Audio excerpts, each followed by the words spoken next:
Hello, boys and ghouls. Welcome to episode 148 of Dads from the Crypt. My name is Jason. Today, I'm joined by Jody. Hello. And Mondo. Hello. And we have a very special returning guest, our good friend Alyssa. Hi. Hi, welcome back. How are you?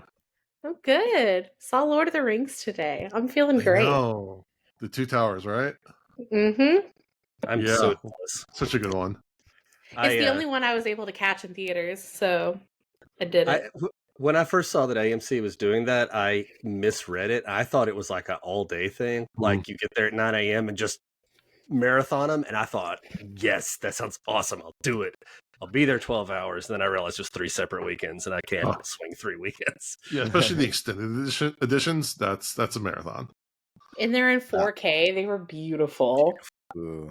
Yeah, I when you thought about messaged when you messaged me, Alyssa, or I messaged you, Alyssa, you said that you were going to see Lord of the Rings, and I thought, like, you're going to do the whole marathon and then come podcast. I'm like, you are a trooper.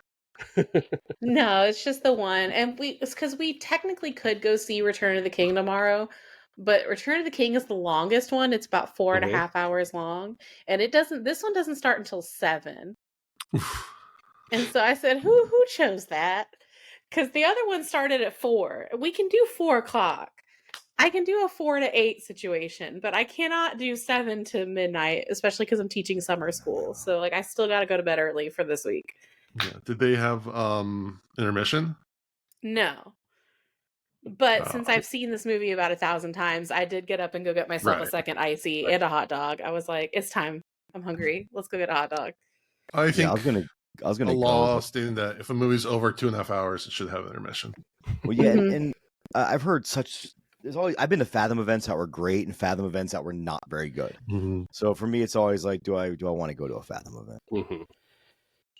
I don't know if you guys saw they on all the advertisement, it was Transformers the movie's anniversary back in the theater, and it ended up just being a collection of the first handful of episodes with commentary. And I'm like, well, that wasn't really what was advertised. Yeah, it was eventually. It wasn't when I dug into it, but I was so bummed. So like, I'm salty at Fathom. Yeah. All right. So Alyssa, since you're coming back to us for some Twilight Zone, I want to hear about your experience, and you're telling me the pre-show that you've used it actually in your classes. I want to hear about that. Yeah, so I have not seen every episode of the Twilight Zone. So this was actually one I had never seen before. But I used to watch the New Year's marathons all the time. Every year. And I like to use a couple of different episodes in my classroom to teach things like theme or plot development. Specifically, I like to use The Monsters Are Due on Maple Street. Mm-hmm. Perfect. It's so good. And I used it when I taught 5th grade also. And it was especially great when Among Us, the game, was popular because the kids would be like, oh my gosh, it's like Among Us. And what's awesome about showing them the Twilight Zone is you preface it to them by being like, okay, this is black and white, so it might seem kind of boring, but I promise it's actually really good. And they end up asking, like, can we watch more? Can we watch more? I've also used Eye of the Beholder. Mm-hmm. Oh, cool. They love that one. It freaked a couple of my kids out because they were like, what the fuck? And then there's another one that I've used. Oh, Time Enough at Last, which is my favorite episode of the Twilight Zone. Love that one. So I always use it to teach like theme and stuff like that. Yeah. So what are you trying to pull out from Eye of the Beholder? I'm curious. Well, it's very much like beauty. It's in the name. Beauty is in the eye of the beholder. We talk about like societal expectations of what we're supposed to look like, especially because the last 2 years I taught at an all-girls school. Okay. So it led to a lot of really good conversations about like what does beauty mean and how do we know that we are beautiful, and if society is telling us we're supposed to look one way. Have you seen the SNL parody they did of that episode? Mm-mm. It's with Pam Anderson as the woman in the bed. Oh, wow. And when they did the big reveal, all the other men in the room are like, wait, no, she actually is hot. They have the weird pig face things. It's a classic. At least in my head. Yeah. it's from that perfect period of SNL for us too, right? Like high school level. Right. Everyone's favorite season of SNL is whenever they were in high school. So Yeah, pretty much. I never watched it It's when I was in high school. I was not into SNL until I was older. every now and again though they'll still hit a home run. Like if you guys have seen the Beavis and Butthead skit they did Oh, yeah. recently, so good. it was just Fantastic. Well, yeah, I like when they just I don't know when they just break character and start laughing during the Mhm. shows. Mhm. Bill Hader's infamous for that. I know someone here Mhm. loves Bill Hader. It's me. But it's I love great. Bill Hader. Yeah. In no world am I saying that as a knock on the guy. I Oh yeah, think he's no, my fantastic. favorite SNL sketches are the ones that go completely off the rails. Everyone's cracking up, just falling apart. It's so perfect. It makes me laugh harder to see them laugh. Yeah, and especially now that they put pretty much the entire episode on YouTube. Like, so me and my wife will just like as we're winding down on Sunday nights, we'll just watch. And we'll just kind of cycle through the episodes really quickly. We can skip the musical guests and other stuff, or at least watch Weekend Update. So it's actually more digestible now, I think, than it ever has been. Oh yeah. I always liked, what was it? The negative, what was her name? Negative. It was Rachel Drash. Debbie Downer. Debbie Downer. Debbie Oh, Downer. Debbie Downer. There it Yeah. was. And And with the there's Disney, a Debbie when they went to Downer when they go to Disney. Disney World. Yes, that's Lindsay the one. Lohan is on there, and Yeah. it's the most fall apart skit I've ever seen on that show. Nobody can hold it together by the end. Well, 'cause I think they ended up showing the alternate, like the dress rehearsal take, because it was just so much more funnier when they're all breaking down. Yeah. That's awesome. All right, switching gears a little bit, let's talk about the Twilight Zone. Switching gears a little bit from SNL to the Holocaust. Yes, Oh, tonight no. we're talking about the November 10th, 1961 episode, which incidentally is the one that aired the week after It's a Good Life that we covered last week. So for those keeping track at home, we'll be watching a lot of seemingly random episodes, but really we're going through all the segments from the movie. Now, this one, the one that correlates to the movie, the title of the segment I don't have it in front of me right now, isn't really represented well by the episode of the show. They just kind of took the name, much like Tales of the Crypt often did.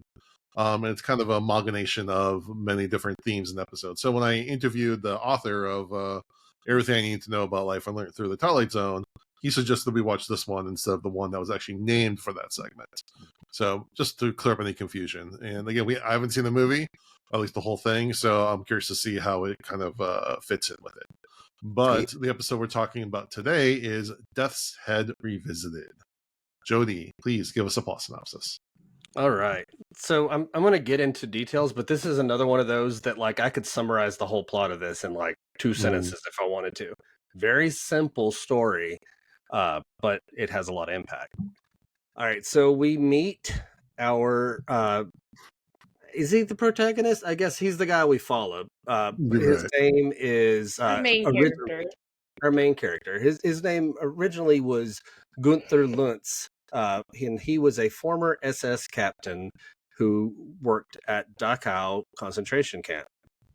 And he goes back and checks into a hotel under the name Schmidt, but the receptionist seems to recognize him, and he kind of messes with her mind a little bit. And it's obvious she knows who he is, but he just enjoys making people feel bad, which I think is probably a prerequisite for being an SS officer in Dachau.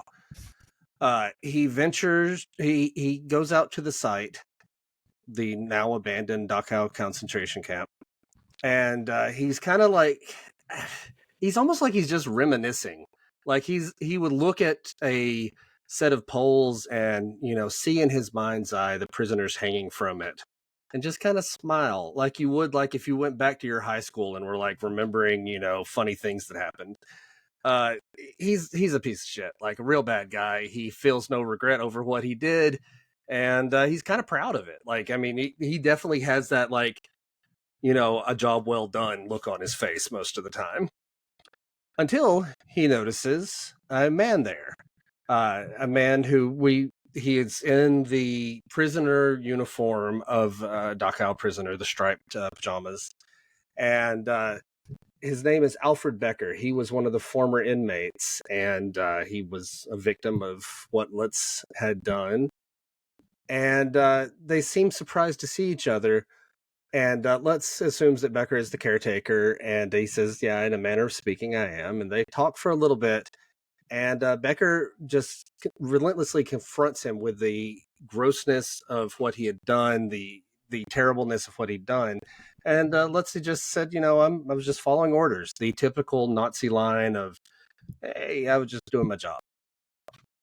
And when he tries to leave, he finds the gate locked. Or he didn't find it locked, like it locks magically in front of him, like the bolt slides there, guided by an invisible hand.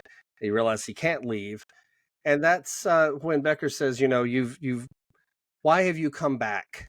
You changed your name, you fled to South America, and let's say, I'd hoped that with the passage of time, we could have moved on from my little mistakes of the past. And at that Yeah. point, yeah, no, he's a real piece of shit. But then a bunch of other, Becker then says, you're here for a reason, and that reason is your trial. And he said, well, who's going to put on a trial? Who's the jury? Who's the judge? And we find out that the judge and jury in this case are the former inmates who died at his hand, ghostly supernatural inmates. And we know what happened there, all kinds of terrible things. And as he is exposed to all of this, he starts screaming and passes out. When he wakes up, he tells Becker, hey, I imagined this whole trial. And Becker says, no, you didn't imagine it. You have been tried and you've been found guilty. And I'm here to sentence you. And your sentence is your sanity is going to be gone. And that's when he realizes that Becker actually has been a ghost the entire time as well. He personally killed him as the Allies were coming to liberate Dachau. And as punishment, he is made to go through the same horrors, not physically, but within his mind, he feels all of the things as though they were happening to him, the things he did to other people. So he feels himself being shot out by a machine gun. He feels himself being hung from the gallows. He feels the torture in one building where he just says unspeakable things happened in that building. And the ghost says, this is not hatred. This is justice. And he said, this is only the beginning of the repayment. Your judgment will come from God. And then we kind of fade out, and then we see the authorities coming. They found him there. He's been sedated and taken to a mental institution. And the people standing there wonder. They talk for a while and say, why Dachau? Why does it still stand? Why do we keep it standing? And that's when Rod Serling comes in with his famous narration that he always ends each episode with. But I actually thought it was worth reading this one this time. There's an answer to the doctor's question. All the Dachau's must remain standing. The Dachau's, the Belsens, the Buchenwalds, the Auschwitz, all of them. They must remain standing because they are a monument to a moment in time where some men decided to turn the earth into a graveyard. Into it they shoveled all their reason, their logic, their knowledge, but worst of all, their conscience. And at the moment we forget this, the moment we cease to be haunted by its remembrance, then we become the grave diggers, something to dwell on and to remember, not only in the Twilight Zone, but wherever men walk God's earth. And that's how we finish this one. And I think Mark was telling me that that's the only episode that doesn't actually end with in the Twilight Zone. Yeah. So you kind of flipped it around there to make it even more poignant. Wow. So yeah, Alyssa, you get the honor of starting us off. So at the end of the school year, I showed one of my classes The Boy in the Striped Pajamas. Mm-hmm. And it made them all cry. And we ended up having a really long conversation about it. And one of my kids kind of asked the same question that the doctor did, because I was showing them pictures from the Auschwitz website. And she said, why do they still have all of this? And I talked about how the importance of things like this and keeping them alive, because if we cease to talk about them, then what happens to their memories, to their legacy, to everything that was taken from them? And we talked about the importance of identity. And I think that this kind of speaks to that same thing, is if we don't talk about it, it's like it never happened. Mhm. And I spent the entire episode sitting there going, good. Every time something bad happened to this guy, like, I was like, punishment. Yes, excellent. And he kept talking about being safe in South America, and I was like, not anymore, buddy. Sorry. I think this is probably one of the heavier episodes I've ever seen of the Twilight Zone. It's not as like, I wouldn't say that Twilight Zone episodes are whimsical, but they're a little whimsical. There's Yeah. a level of whimsy. Yeah, and that's as you were saying that, that's the one word I thought came to my head, that they usually have a little whimsical in them, or a little, like, Yeah. at least a smidge of, There's usually something A little supernatural playfulness or to it. playfulness. Yeah, this Yeah. one, Yeah. there's usually this one something is- supernatural about it. This is very, very just reality and very heavy for Mhm. Twilight Zone. And usually though, like there's a playfulness underlying everything. I think what's underlying this one is rage. Like he is Mhm. pissed off in this episode, and you can tell. Like this is a Rob Serling written one. Yeah. And you can tell he was a pilot in World War II, and Yeah, he's he's a- Jewish American. Jewish American pilot. yeah. He was Real pissed off about all this he inscripted right out of high school. Yeah, he was Yeah. ready to go. Wow. for good reason. He was real pissed off. Right. And so I think that, like, it's what we wish would happen to every SS officer. Right. And it's not, it's like he said, it's not rage, it's justice. And there's something so beautiful about it. It's in its sadness, and it really spoke to me a lot, and I really enjoyed it. Mm-hmm. Yeah, I was thinking a lot about. I kept thinking of like Inglorious Bastards, because there's a part where he's saying like, "Well, I'm not a soldier anymore." He's like, "Well, no, you are a uniform that's like into your skin right now that you cannot take off," and that is very much that scene where where the Inglorious Bastards carved the swastika on the guy's forehead. It's like, well, you can take off that uniform, but you can't take that off. So I'm very curious if Tarantino got some inspiration from this. All right, Mondo, go ahead. All right. They did such a good job with conveying the horrors of World War II and the Holocaust without showing anything graphic. Right. And I think that's even more powerful than because sometimes I'll use an example of, if anyone's seen Men Behind the Sun, which is kind of a depiction of what Unit 731, which was like the Japanese Joseph Mengele sect, did to the Chinese people.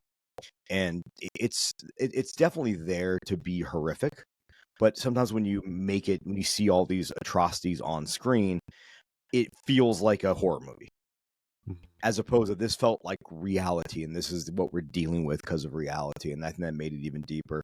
And like Alyssa said, that last line hits so deep, and then Rod Stone at the end cuts so deep. And like Alyssa brought up too, when we were in the process of taking down all these Confederate monuments and statues, and people were getting mad, and they'd mention, oh, well, Germany still has concentration camps and still has, like, in Nuremberg, you can still go to where Hitler gave his big speeches at, but they don't have them standing as monuments of pride. They have them standing as a remembrance of the people that were killed, and it's a very, they 100% accept that black eye on their country and know that, like, those things need to be there so every generation can go there and learn about it and learn what not to do, and that we never want to be a part of that again. So it hit me deep, because like right now it's Pride Month right now, and God forbid, don't read. There's a Jennifer Tilly was at a Pride event with a flag, and people are really like, disgusting, and I'm just like, fuck off. This episode reminded me of why it's so important, because what the Nazis tried to do, they tried to make the average German person feel that a Jew wasn't a person, a homosexual wasn't a person, a gypsy, and I don't know the proper term for that, so I apologize now. Romani, okay. I apologize. I know gypsy is kind of a derogatory term at this point. Yes. But all that, they try to make these people seem like they weren't people.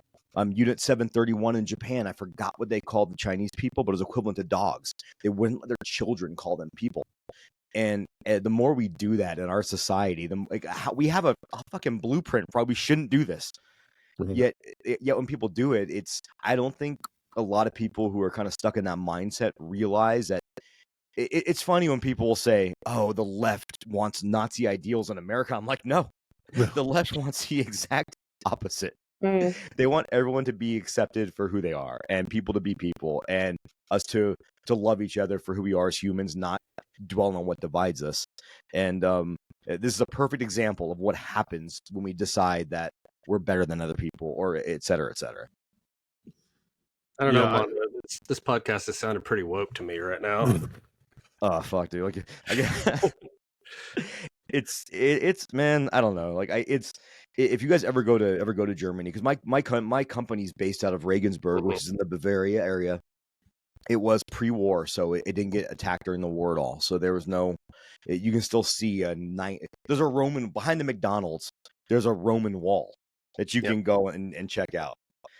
And before it didn't even have now it's got a plaque. Before there's no plaque, you just go back there and like, what the fuck is this? If you didn't know, and in Germany, it's illegal to use a Nazi salute, to show any kind of to fly a Nazi flag, to have a swastika on your shirt. All that's illegal and punishable. And while I do respect our freedom of speech here, because here you could do that and you're not going to go to jail, but you're not free from the repercussions and how society's going to look down upon you. And that's how I feel about the Confederate flag nowadays. Like, the fact that people will still try to fucking mince what that flag meant in 2024 drives me absolutely insane, because we all know why that flag was made, why that flag existed. Any way you want to cut it, it's showing hatred towards a group of people that are different than you. That specific flag was made by a white supremacist. Like, yeah. Like, the guy who designed it was literally a white supremacist. Like, Betsy Ross might have been racist. I don't fucking know, but but there's no evidence. Like, and I'm not saying we should. I think when we tore down, not to get too political, but when we tore down Confederate monuments, I think what we should have done is taken them and put them into a museum of shame, and said this happened, and we need to respect it. And now I see with Juneteenth coming up, and people are there's parades going on, and people are already shitting on the parade, saying this is just meant to cause division. I'm like, nah, man, it's a whole fucking large percentage of the population whose ancestors were enslaved by our country, who are now celebrating the fact they're free now. Like, why are we so mad about this? Not we, obviously, because we're not. That's my favorite. My favorite question to ask these people is like, can you explain that to me? Yeah. So they have to say it out loud. Why? Can you explain that? And so make them say it. I do that to kids all the time. I'm like, can you explain to me why that's funny? I told my child to do that at work if she ever hears a sexist comment, and just deadpan it, or sexist joke, just deadpan it. Like, can you explain that to me? I don't understand why it's funny. Can you explain it? Yeah, it works, and it works because it makes them uncomfortable. And you know what? To a person who's trying to get better themselves, that might make them look in the mirror and be like, why am I even saying this? Like, I'm an idiot. Because some people will do that. They'll more people will be like, oh shit, maybe I shouldn't make that joke. That joke's bad. But to bring it back, I thought this episode is the heaviest one I've seen so far. I didn't see this back. If I've ever seen it before, it wasn't one that I actually sat down and paid attention to, because I would not have forgotten this. And sorry, it's 2 weeks in a row of me standing on a soapbox. My apologies, but certain shit I'm passionate about, man. One is just being kind to your fellow man and fucking treating people right. Just, I mean, if you're not having a strong reaction to this, you're not paying attention. Yeah. There's a meme that a friend of mine sent me this morning, like a little video, I don't know, an Instagram reel, where it's two metalheads, and he goes, hey man, what are the rules for being a metalhead? And the guy goes, I don't know. Ask Satan. So Satan's standing behind it. You can see him standing behind like a divider. He goes, hey Satan, what are the rules for being a metalhead? And he goes, don't be a piece of shit. And that can extend to almost every aspect of life. For everybody out there. If Satan is telling us not to be pieces of shit, come on. All right, Jody. All right. You said this is your second week in a row of being on a soapbox. I think the thing is, I made the joke about our podcast being woke. The Twilight Zone was woke. Like, it was a woke show. Like Ground Zero. Like back in 1960s, most shows were not confronting issues head on like this. But Rod Serling had complete control over the Twilight Zone. That's why he could get away with this kind of stuff, is because the network basically told him he could do whatever he wanted, and they couldn't go back on it. like previously on some of his other shows that he had done, he wrote a couple episodes about Emmett Till, but they couldn't do those. Like they got neutered down to the point that they weren't what he had written. But on the Twilight Zone, he got to go and do what he wanted. I had also done a little background reading here. At the time that this episode came out, the trial of Adolf Eichmann was taking place. He had been in Argentina, and then Mossad came from Israel and took him out of Argentina, and they put him on trial. And so I think this was Rod Serling kind of saying, here's what I think should happen to these Nazis. They should have to go through what they put these people through. So yeah, I mean, he's making a statement. Like there's no way to talk about this one without it being a statement, because he's trying to. Like he's definitely trying to say something with this show. But I think it's really effective. These two performers, these two actors, are really good. Like the first guy, I don't know either of their names, but I know like the guy who is the Nazi guy. His performance as the Nazi guy, he is totally unrepentant. He's hateable very quickly, very early on.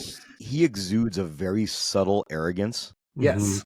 In his confidence, and that's like just it made me want to reach to the screen and punch him in the face. It's the smirkiness of it all. That's not the reason. He was very glib. Well, that's what I mean. Well, I mean his arrogance about what he had done. Yeah, I know. Like, one of the reviews I was reading about this said, go to Adolf Eichmann's Wikipedia page and look at the picture of this guy. And it's that he's this Nazi guy. He's got this little smirk on his face, and he looks like he needs to be punched in the face.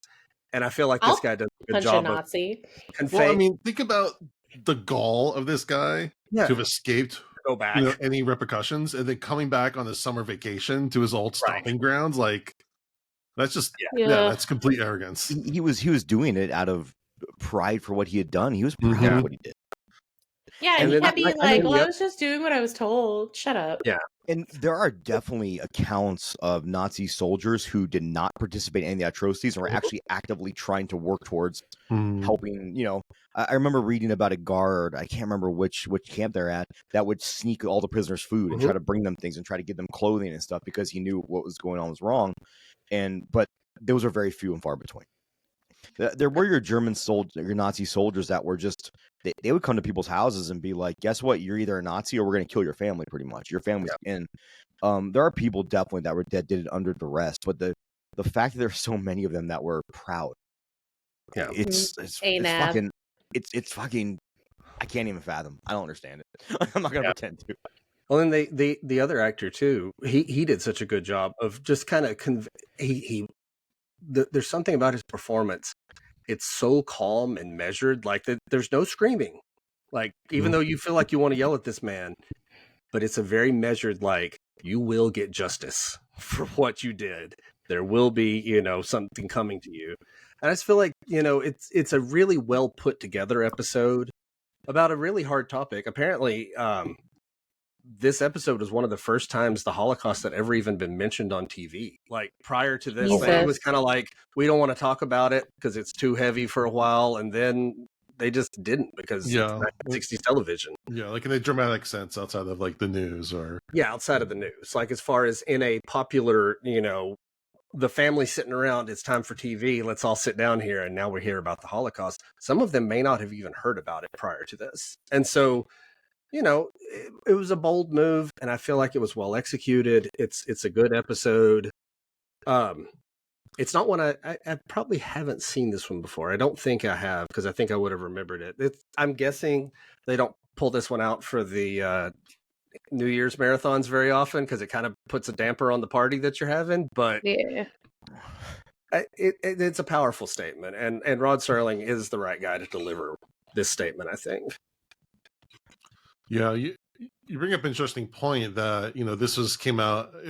They kept saying it's been 17 years. So just I don't know the exact dates of everything, but if it was about 17 years, a kid who was born at the end of the war would be like around 15, 16 now, who's a budding sci-fi nerd, wants to sit down and watch his weekly episode of the Twilight Zone, and bam, it's something that might not be talked about as much. I'm sure the trials and everything else might have been going on, but in pop culture wasn't really seeing much of. So And it would have actually been 17 years since the end of the war, because this was 1962. The war ended in 1945. So I mean, it's fresh. Right. So yeah.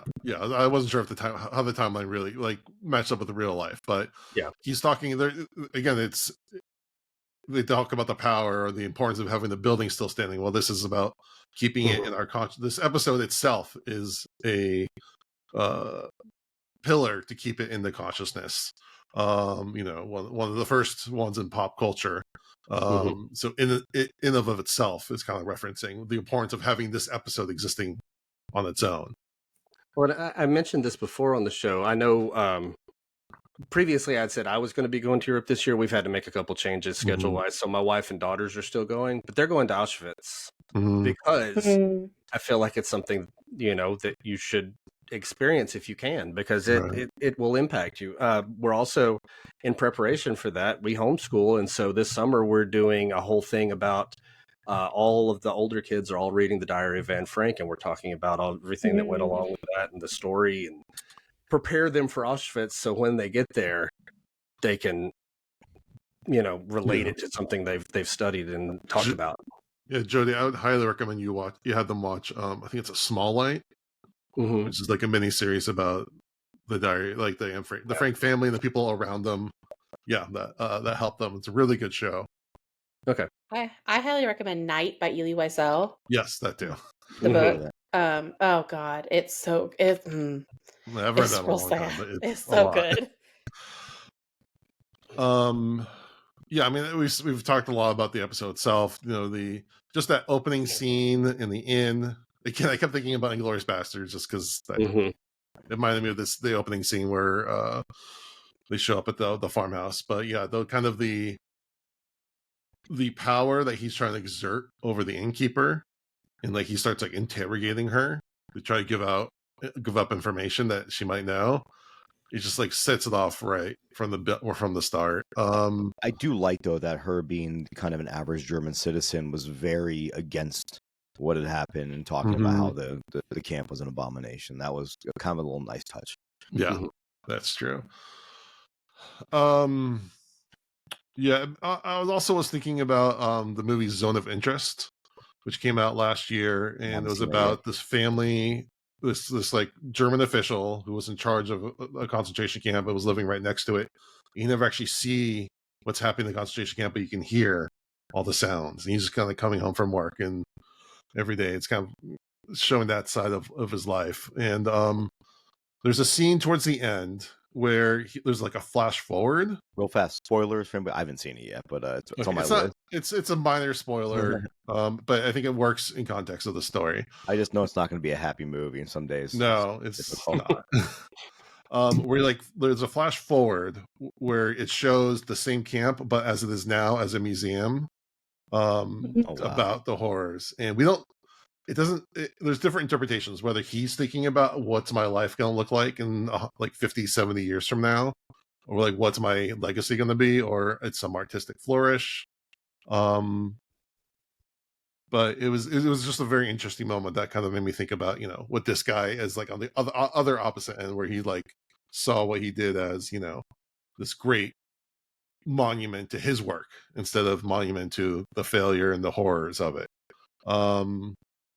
I haven't been to a camp, but I've been to like the Remembrance Museum in Israel, which is obviously, a really impactful thing. I was in my teens when I went, but I know others who have gone to, the camps and now, and like they've done marches and whatnot.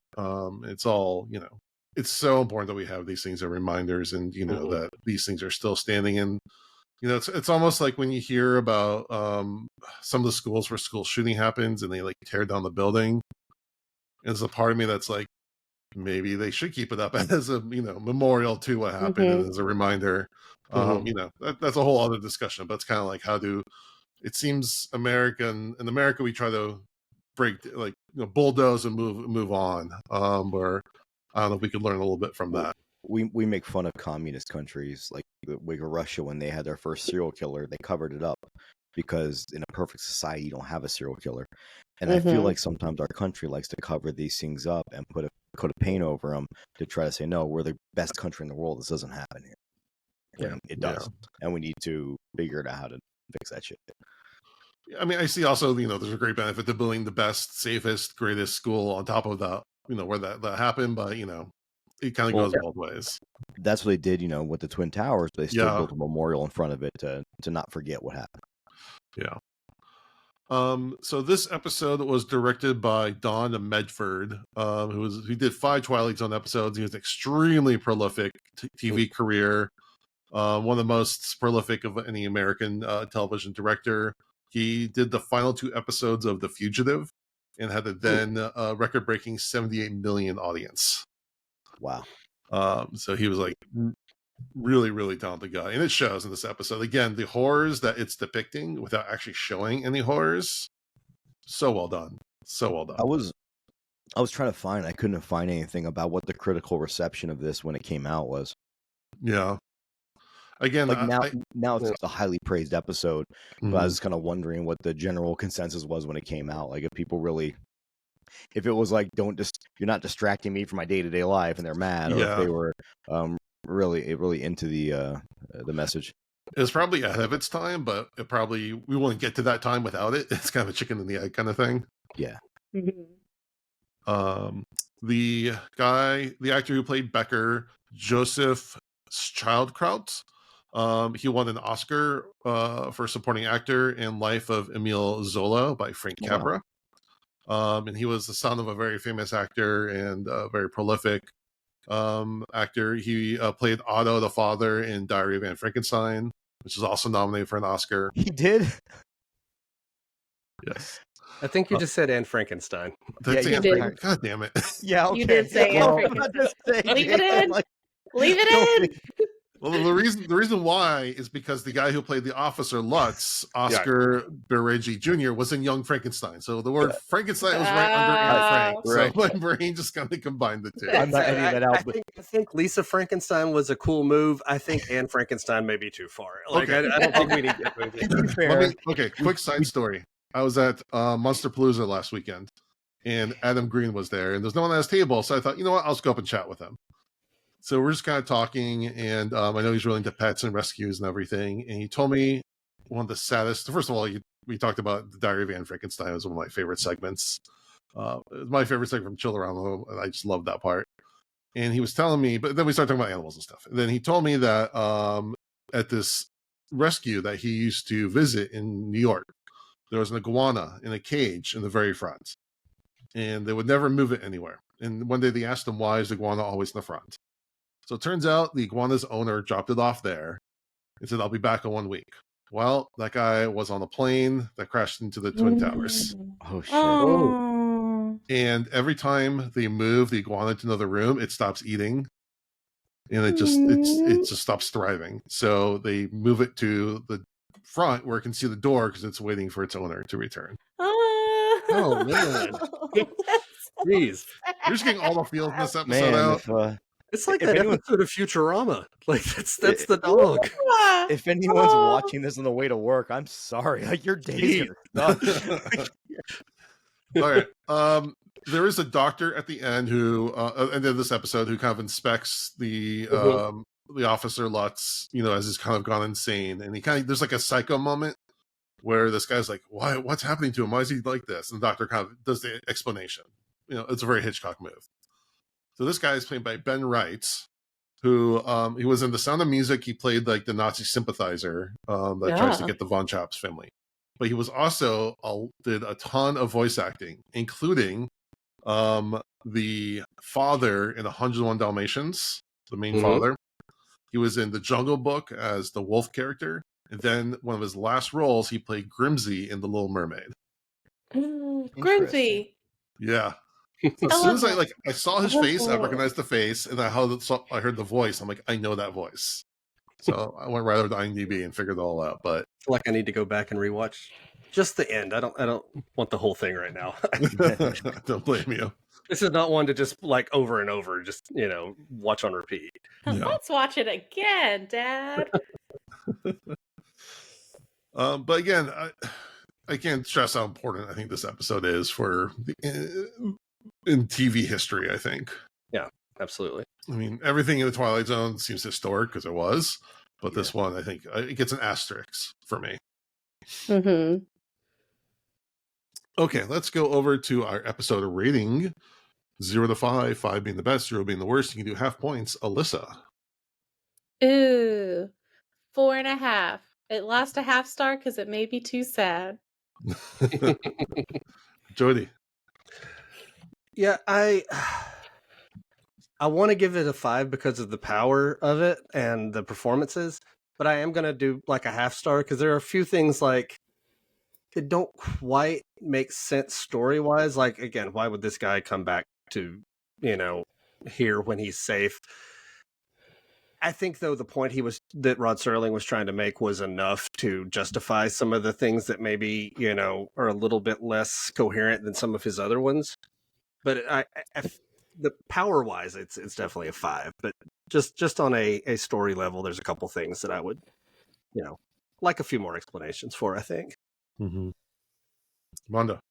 Yeah, I have to go with 5 on this because it's rare that I wasn't expecting. I knew this was going to be a heavy episode, but I kind of wasn't expecting how heavy and how hard it was going to hit me. And I think sometimes, at least for me, anytime a piece of sci-fi media or horror media can do that to me, I immediately kind of put it up on a pedestal. So, I'll one of the rare times I'll be a higher rating than Jody. I'm completely with Mondo on this. This is like TV plus. Like I said, it deserves an asterisk for just like, I want to show this to my kids, when the time comes. This is like one of those things in media that I just want to impart on them. I think what keeps it that from being that 5 is because I have some Twilight Zone episodes that I go like instant 5 in my mind when I think of the Twilight Zone. No, that's you're totally fine to give it whatever you feel it deserves. That's fine. Yeah. I'm not your nitpicks are 100% valid. Like there's nothing. Yeah. So I mean, if you want to get into it, 5 is an awesome score. Like I think it's more like this is less an episode of great TV and more just a great moment of like storytelling. Yeah. I think maybe that's, I don't know, something in my brain is separating those two, and I can't quite figure out what it is. There, if you want to nitpick though, if you notice when he first goes into the inn, he takes off his hat and puts it on the counter. He never picks it back up again. It reminds me of there's a scene, if you guys have ever seen Little Miss Sunshine, where Steve Carell orders a soda. He buys a soda in a convenience store and then sees someone he used to know, and then he leaves and almost forgets the soda. And my brain just goes, I'm going to be so upset if he leaves his soda behind. I need him to pick up that soda and take it with him. Yeah, I was waiting for him to like come back and like get the hat and give her like another stare or something like that. Yeah. So that's Death's Head Revisited. Mondo, give us your song of the day. We moved away from Black Mirror, but we found depression everywhere we go. At least it was depression for like 22 minutes as opposed to an hour. Right. Or by the end, I'm staring at the mirror, questioning how I've done in my life. I was kind of looking for a band that's, again, last week I picked a band that really kind of tied in with Pride Month. So this week I kind of picked a band that a Danish band, and they fit in. They're very vocally anti-fascist. And also, they just happen to be one of my favorite bands I've discovered in the past 10 years. And they're called Afsky, or Afsky. I don't know how to pronounce that. They're Danish, AFSKY. And their latest album is called 100R, which again, probably pronounced that wrong, translates from Danish to 100 years. And they don't sing so much on their records about anti-fascism. A lot of it is based off Danish poetry or stuff that happened in his homeland. But he is he goes, the guy behind the band, the main man, they won't play shows with bands that are sketchy. They're actually there's an anti-fascist metal festival going on in Europe, and they're the headliners. That's so awesome. Good for them. And they're an awesome fucking band, so it works out. The album, the song I picked, there's a lot of good. This whole record is just, their last record is probably my favorite. This record's phenomenal too. So the one I picked, only because I'm not gonna lie, I can actually pronounce it, is almost pronounce. I should actually pronounce it. I know what it means. It's called Frosne Vind, which is Frozen Wind. A second track off that record. So Frosne Wind off the album 100 are from the band Afsky. Check them out. Joe Bob says check them out. I do that on our show too. Every now I'll say Joe Bob says check it out. All right, Jody, got some horror news for us. Okay, so I don't have a lot of news coming out this time. So I thought what we could do, as we are getting into June, we got July, August, summer is here, talk about some upcoming releases that are coming this summer and, kind of share our thoughts, what's coming. So I mentioned last week, Trim Season just came out on VOD and in some selected theaters, so I'm excited about that. The Watchers just came out. But as far as stuff coming out in the future, June 21st, The Exorcism, which is Russell Crowe, but not the Pope's exorcist. I'm so excited about it because it's going to be so silly. It looks silly. Yeah, I saw the trailer last night before in the Violent Nature, and I was like, really? Russell Crowe is another priest? But then it's like this kind of meta almost, because he's playing an actor who's playing a priest. Is that what it is? I don't know the full concept here. Like, he is an actor, and he's shooting a horror film. So yeah, because he's for the trailer they show that he's playing a priest in the Exorcism movie, but I guess he's had like some other issues. Here's the thing that makes me excited about this one. Mm-hmm. It's written by the guys who wrote The Final Girls. Okay. Which is one of my top favorite movies. I love that movie. Did the Pope's Exorcism come out this year or was it last year? Last year, I think. It came out. Pope's Exorcist came out a while years ago. No, it was at least within the last. It came out in 2023, yeah. But it feels like it was older. Can we just get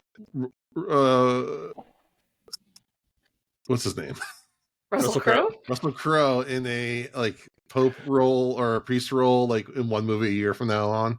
Yeah, I think we've started it. We're on the second one. I know. The Pope Crowe Renaissance. I'm ready for it. How about in the next one, Russell Crowe actually is the Pope, but is also an exorcist?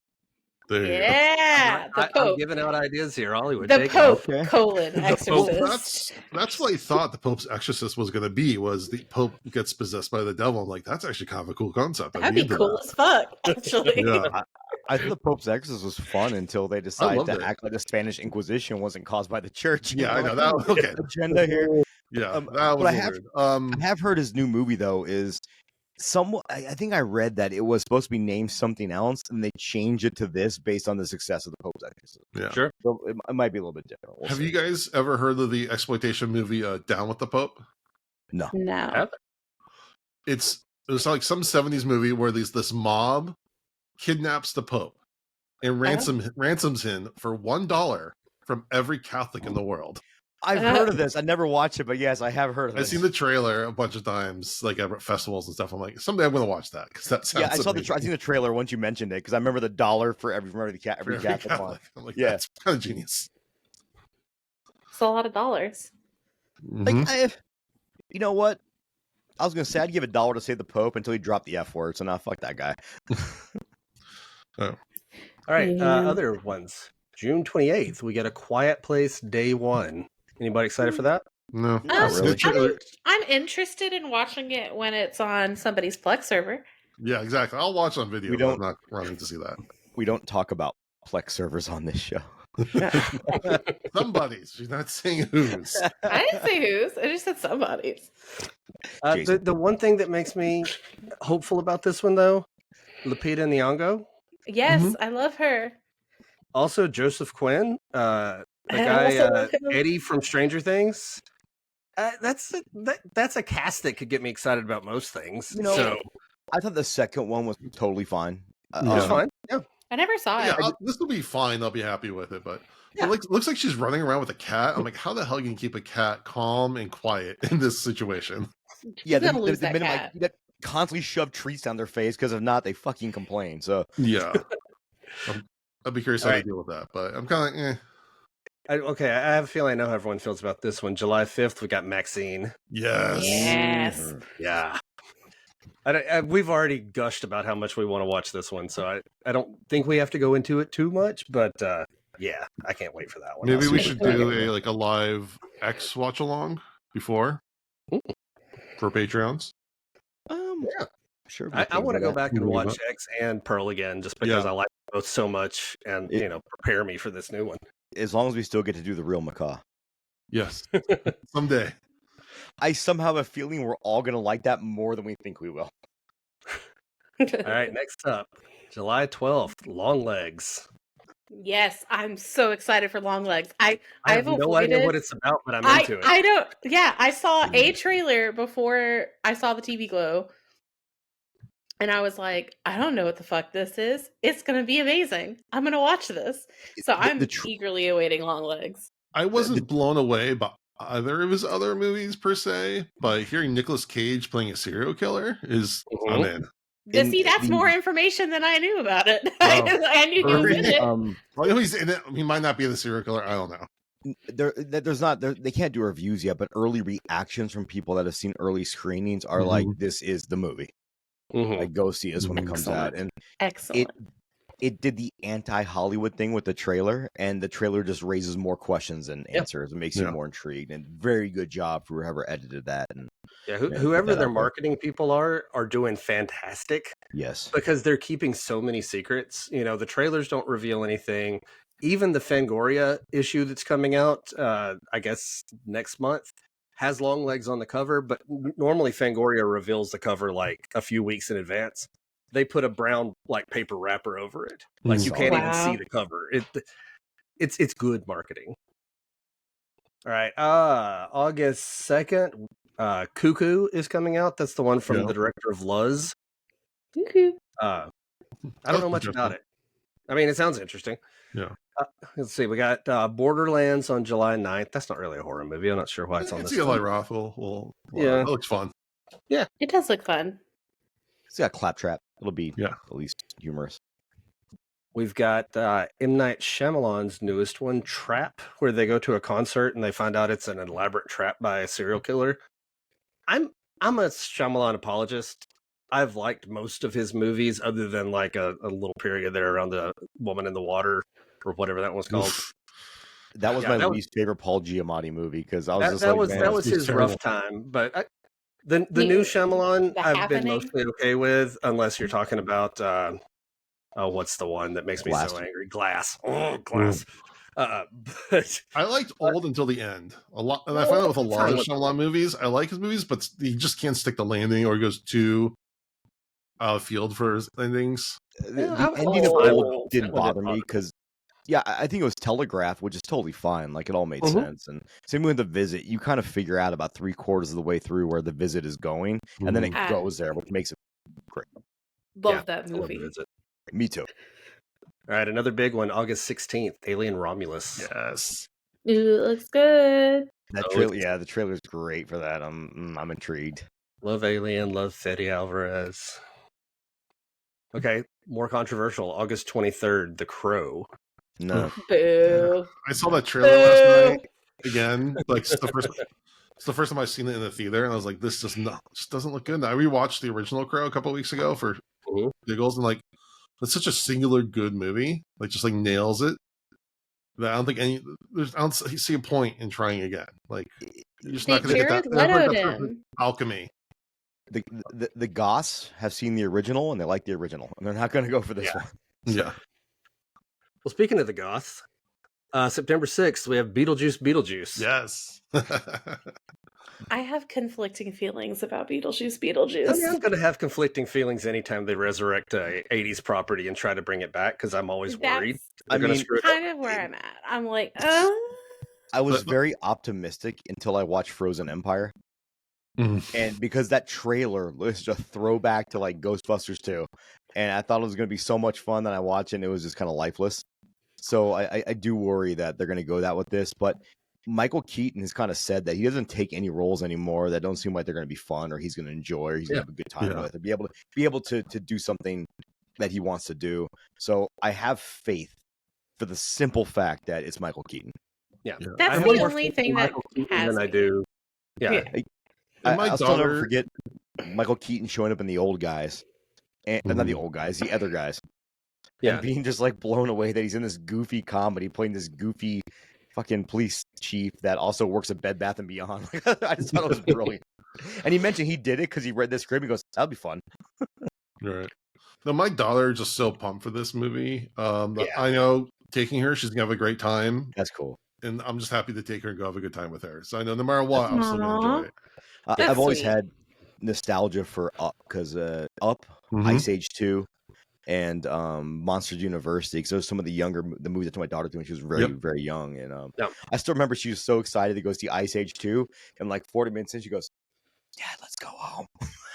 I'm like, "No, I'm into the movie now. I need to see what happens." I I'm made my the same way with dad. Inside Out. Inside Out was one that I remember taking my kids to when they Oh, were yeah. little. Broke me in half, made me cry. And, Oh, you know, I Well, of love course, that they're releasing movie. Inside Out 2 on Father's know. Day. I know. Gonna destroy me. That was Up when after the Yeah. beginning where the tragedy happens, as it happens in most Disney movies. Mhm. Like you could hear like silence from the adults in the audience and chatter from the children. So I was like, I "Oh just god, came to watch a children's movie. yeah." I made my Right, dad last- take me to see Mulan in theaters 6 times. 6 times. Like That's- we went to the movies every Wow. week, and or probably more like 4 times because movies aren't in the theaters for that long. But like, every week we went to the movies together, and he let me pick. And while Mulan was in theaters, that's what we went to go see. Like, if we're gonna go see Mulan again. That's some That's good cool. fathering there. Like, if my daughter loves Beetlejuice, maybe I'll take her a second time. But no, I can't sit through a movie that many times. No, now you can just say, wait a couple weeks. It'll be out on video. We'll watch it at home again. It's fine. You can watch it as many times as you want once we have it at home. Yeah, that's true too. All right, and last one worth mentioning is because the trailers are every time I go to the theater now. Speak No Evil, the remake of Speak No Evil. I never saw the original version, the European version, because I've heard it's really just a nasty one to get through, and so I haven't gotten to it yet. Yeah. James As much as- McAvoy. Yeah, as much as I me- love James McAvoy, I just don't like him. See, most things James McAvoy can make better, so I have love hope James for him. McAvoy. So Yeah. have you guys Alyssa or Jason? Have you guys seen the European one? I haven't, No. but I think BGH covered that. I listened to their review, so I'm like, okay, I got it. It's very uncomfortable, but it's also infuriating the way the parents handle the situation they're in. This looks like they may have adjusted how the parents handle the situation, and that alone will I'll probably watch it. No. But it is a very heavy watch. Yeah, it sounded like the kind of movie that what's his name? Funny Games was trying to like parody. Oh yeah, Haneke. Yeah. Yeah. It's not the kind of movie I go to most of the time. It's not the kind of thing that normally appeals to me. James McAvoy might be enough to push me over the line, though. For me, it won't be a theater watch for sure because I Oh, want no. the opportunity to turn it off if it pisses me off. Right. Yeah. Yeah. I can imagine seeing that in a room full of other people. If it goes as hard as the original does, that's gonna be very uncomfortable. The original doesn't show a ton of gore or anything, but they have so many well done, uncomfortable scenes that are just like you immediately as a parent will put yourself in that situation and immediately kind of have those thoughts of what would I do if I was involved in this. And then when you realize these people aren't making rational, smart decisions, it pisses you off even more. Yeah. Jody, is Nosferatu still coming out this year? I'm not sure. That wasn't on the list. But let me see. Because this was just a list of summer stuff. Oh, so okay. Never mind. maybe That's later fine. in the year. December. That's a Christmas release. Okay. I wasn't sure if we were going all year. No, I'm done. I'm out of stuff. No, I will say I won't spoil anything about In the Violent Nature, except to say like people have been asking for a new Friday the 13th movie for it's been like 15 years or something like that. And like if they were going to do a modern take and it was going to be good, this is the kind of thing that I would want. This is something that is inspired by but isn't tied to the property and that can go in new and interesting places. And that's one of the ones I'm most excited to check out just because I'm such a Friday the 13th fan. Because like I feel like if the rights have been figured out, we probably got a bunch of crappy sequels and remakes where like this is able to like let gestate for so long that this great original take on it. So it's kind of like the antithesis to like Strangers chapter 1 or whatever it is, where it's like there's nothing new, same old. I may Speaking of, mention that's horror news. It's out on VOD. You can watch it, I guess, I'm not if you going want to. Why? No, I'm That's good. one of those movies I was pretty excited for, and the trailer was pretty good. And then everyone whose opinion I respect just shit all over it. Like, you need to see this. All right, thank you, Jody. All right, Alyssa, you are a wonderful, wonderful teacher of the great teaching profession, doing Thank you. summer school. So I thought maybe you give us some advice to us parents, especially my son is in summer school. So what advice would you like to give parents whose kids are in summer school? Don't push them too hard. Here's the thing. Nobody wants to be at summer school. Teachers don't want to be at summer school. Kids don't want to be at summer school. I would say my son is pumped for it. He enjoys it. Oh, good for him. He's that I'm kid. glad. At least at this summer age. school, as our summer school, where the kids go through 4 rotations, and one of them is karate. Ooh. So we're trying to make it fun for the kids. Mm-hmm. But just don't push them too hard. It is summer, but take your kids to the library. That's my advice. Mm-hmm. This summer, take them to the library. Summer is the library's good spot. There's always summer reading programs, different exciting events and activities. There's even adult programs that they have at every library. So take your kids to the local library. You know what? Library air conditioning is just the best. And it's free. I was about to say the exact same thing. I've never been in a library that didn't have amazing AC. Because you gotta keep it good for the books because they need a certain amount of humidity. There you go. If people don't know too, you can rent movies and music from the Yes. library. Yeah. Libby is a great app if you're a reader and want to digitally borrow books from the library.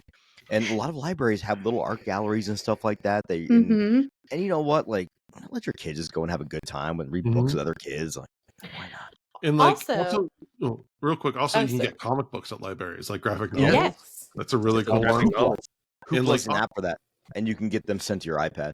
Yeah. And also just let them explore, see what, I'm sure lots of us has found, I think the first Nightmare on Elm Street thing I ever really looked at was some picture book that they made of the movies. So you never know what strange stuff your kid's going to find randomly in a library. That's Jody and I both said that one of our early horror memories was renting those orange covered horror books in the library or checking them out and just really falling in love with them and immediately getting that thirst for horror. But when I was a kid, the library was my introduction to Stephen King. Same It here. was probably my first Goosebumps books came from there. I still remember the day that I moved from the children's side of the library to be I think I'm going to walk over here. Is that okay? And everyone's like, yeah, you can do that.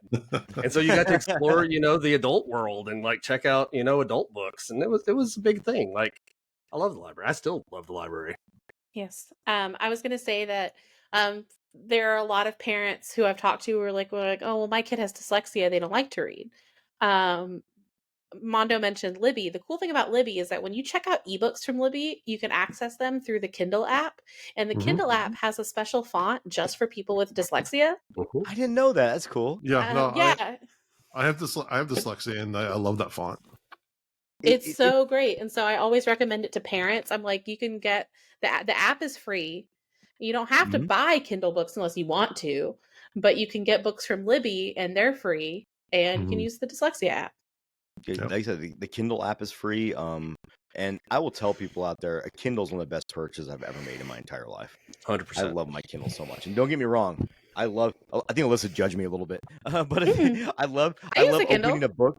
I love the smell of a new book. All that stuff. I do have some physical books, but just be able to lay in bed when it's dark and my wife's sleeping and get a few chapters in on my. It's and the fact that I can travel with 80 books a library in your pocket. It's pretty awesome.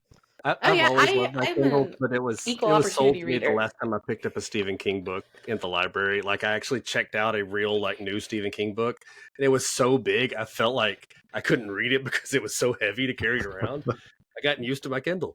Imagine carrying the stand around fucking. I know, man. It's the longest book I've ever read. Face at night, you break your nose. Well, also on Stephen King. Sorry. Also on that same level though, if a kid isn't confident in their reading, a longer book like a Stephen King book can be very intimidating. So having a Kindle where all books are mentally, visually the same, you can only focus on one page at a time for a kid who has that is trying to build up their confidence, that can really kind of level the playing field.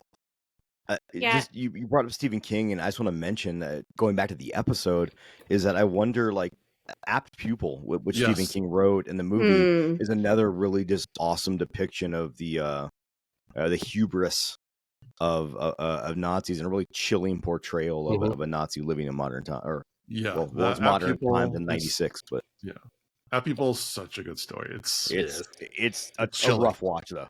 Yeah, Ian McKellen is unreal in that. How good he is. I love Ian McKellen. As everyone should.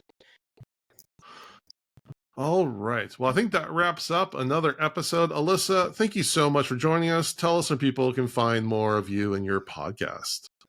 So our podcast is called The Silver Scream. We're trying to watch every werewolf movie ever made. You can find us on Twitter /X, whatever you want to fucking call it. Twitter. It's Twitter. You can find us on Twitter @MoreWerewolves, and on Instagram Silver Scream Pod. Those are our two main sources of information. And we took a little bit of a break, but we're coming back. What's next up on your docket? Oh, that's a good question. Boop a doop a doop a doop boop. Your co-host is a big Stardew Valley fan, because you post about a lot on Twitter. I love Stardew Valley. It's my favorite game ever. I have never played Stardew Valley, but I let her talk to me about it all the time. But you are playing Hades, which is one of my favorite games of all time. I love Hades. So our next episode is going to be about a movie called The Beast Must Die. Okay. Yeah. Which was so cool. It is such a cool ass movie, because it starts off like, this is a detective movie in which you are the detective. The question is not who is the murderer, it is who is the werewolf. And it like stops at one point in the movie to ask you, like, have you figured out who the werewolf is? It's so fun. Yeah. When is that from? 1974. It's Peter Cushing. Oh, yeah, Peter Cushing is in it. Yeah. It's Michael Gambon, the second Dumbledore, is in it. I don't know who Dumbledore is. I'm sorry. He's from the Harry Potters. It's a lot of fun. I said that I want Rian Johnson to remake it, because I want like a Knives Out, but with werewolves. That's awesome. Wait, before we go though, you all just mentioned video games, and it reminded me of something I should have mentioned during horror news. We got video game trailers today, a big Xbox thing, and there's some cool stuff. Like there's an Indiana Jones game that looks pretty decent. But the thing that I'm most excited about is something that Jason is actually the one who shared it with me. What's the name of the game? It's Doom in medieval times, whatever the name of that game is. It's like a Doom prequel set in like medieval times, and he's like riding a freaking dragon. He's riding a dragon. Like, gets into a huge mech and battles huge beasts. And he's got like a shield with like razor blades that spin around. Yes, and he throws around Doom the Dark Ages. Like, look up the trailer for Doom the Dark Ages. Insane. It's the funnest looking thing I've seen in a long time. He's got this other gun that like he takes skulls from his enemies, puts them in the gun, and it shreds them to make them shreds the skulls and shoots them out like a shotgun. Doom Eternal still had one of the best soundtracks of all time. Oh, yeah. You'd be walking through, kill a couple demons, and then the heavy metal would kick in, and some shit was going down. Yeah, so much fun. I beat that game on easy We had mode. to mention that because it looks so cool. So good. Look it up. Doom the Dark Ages. Check out that trailer. This episode makes you want to play some Wolfenstein. Yeah. Oh my god, yes. I tried booting some up, and like my Steam Deck was not having it. I need to mess around. On my Steam Deck, I've been playing a game called House Flipper. It's super just chill. You go to a house, they tell you what they want you to do with it, and you clean the house up and put some shit in there. It's just chill. That's nice. I like chill games. It's on little sale for cozy $7. game. It's like watching my son play Power Wash Simulator, and at first I'm like, why are you playing this game about washing stuff? And then I would sit there for 45 minutes watching him wash stuff. Like, oh, okay, I get it now. The older I get, I've been playing that, and then they just released Homelander in Mortal Kombat 1. Yes. And he's that's coming soon too, right? Homelander, from The Boys? From The Boys, yeah. And I can't remember the actor's name, but he just went on a big rant that I love when he goes, "Yeah, The Boys is woke. If you don't like it, don't fucking watch." Yeah, I saw that. It's a great June show. 13th, The Boys season 4. So we're almost there. And season 5's already been announced. Yeah, love it. Yeah. Nice. All right. Well, next week we are finally getting to Twilight Zone the movie, as part of our affiliation with Chattanooga Film Festival. So go check them out to get your online badges if you're not going already. Jody, what's the website? Is it cff.com? Chatfilmfest.org, I think. Chatfilmfest.org. And if you're listening to this on Monday, it has already been going on for a couple days. So definitely get that pass if you want to see some awesome films. I'd highly recommend the short film showcases they do. They do a really great job of curating all these short films into a palatable package where they all kind of fit the same narrative, and it's really fun. Nice. All right. So we're going to do Twilight Zone the movie next week, and I think it'll be simulcast, or we'll do something special with CFF. So look forward to that. All right. Well, we appreciate everyone for listening. We appreciate if you give us a rating and review on iTunes, a rating on Spotify, a like and subscribe on YouTube, and follow us at Dads from the Crypt Dads from the Crypt Talk on TikTok. Yeah, fucked it up, Jason. I know. One job. I know. My one job to do, and I messed it up. I'm firing myself. And with that, thank you for listening to Dads from the Crypt. Goodbye. Because if Jason quits, we're fucked. Like, Jason's the only reason we do this show. We figure this out. I'm making that a soundbite too. There you go. Hard stuff. Follow Dads from the Crypt on Facebook, Twitter, and Instagram, or I will follow you to the grave. No, seriously, you really should watch. But be careful what you ask for. You may get it.